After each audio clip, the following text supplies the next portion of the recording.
Hi, I'm Michelle Stirling for Friends of Science Society. You know, I've always said that I was never an activist or anything until I got involved with Friends of Science Society, which was about 10 years ago.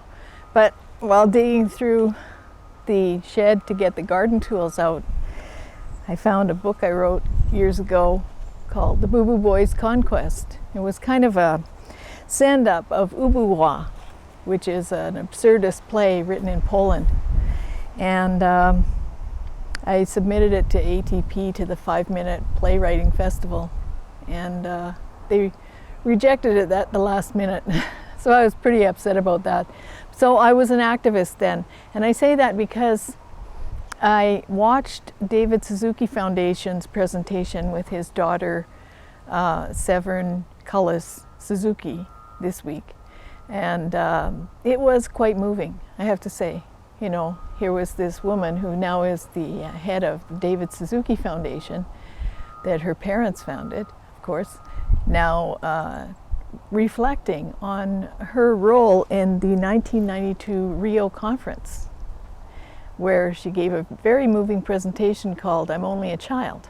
So it was moving to watch, and I recognized that same passion that I had when I wrote my little play.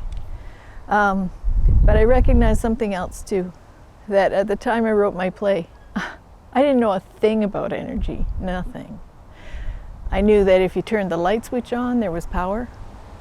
I knew that if you turned up the heat, there was heat. I knew that if I went to the gas station and pumped some gas in my dad's car, there was gas. But I knew nothing about how energy system works. And you know, it was funny because in the presentation, David Suzuki and his wife, Tara, were driving across Canada in an electric vehicle.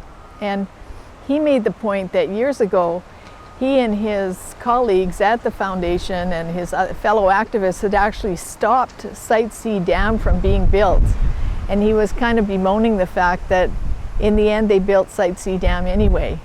And then he and Tara were saying, well, now we need to put EV charging stations all across Canada because it was, I guess, pretty difficult for them. And she even advocated for a high-speed rail all across Canada. So what's funny is that, of course, for that, and also they advocated for complete electrification by 2035, and they said that that would be easy to do. But I've spent quite a bit of time now working with quite a few professional engineers, and I can tell you that, first of all, we don't have enough electrical power in Canada to operate the present EV policy. We have to build another 10,000 megawatts of power generation just to fulfill the electric vehicle segment of the clean electricity plans for Canada.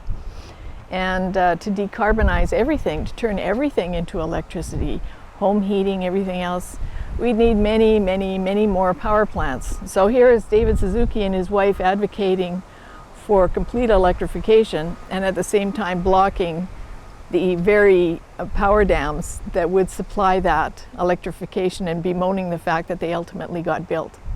So I guess the point of my little chat here is that, you know, you need to know more about energy systems before you start critiquing them.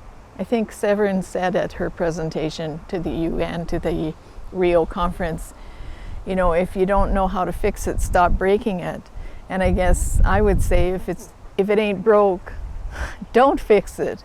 So I guess the activists, the young people who are very passionate about the environment and about climate change, you really need to also learn about how modern systems support modern society, because we don't want to go back to living with rolling blackouts, being in the dark, not having food delivered, not being able to conduct our business because there's fuel rationing. You don't want to live under wartime circumstances. I can tell you that too from my own experience. My parents lived in Britain during World War II, and they were both served in Britain in World War II.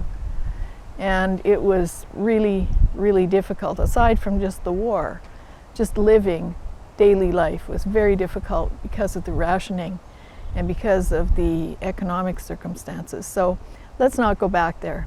So anyway, again, congratulations to Severn. I think that it really takes a lot of courage to do what she did, and they've obviously built a very successful foundation.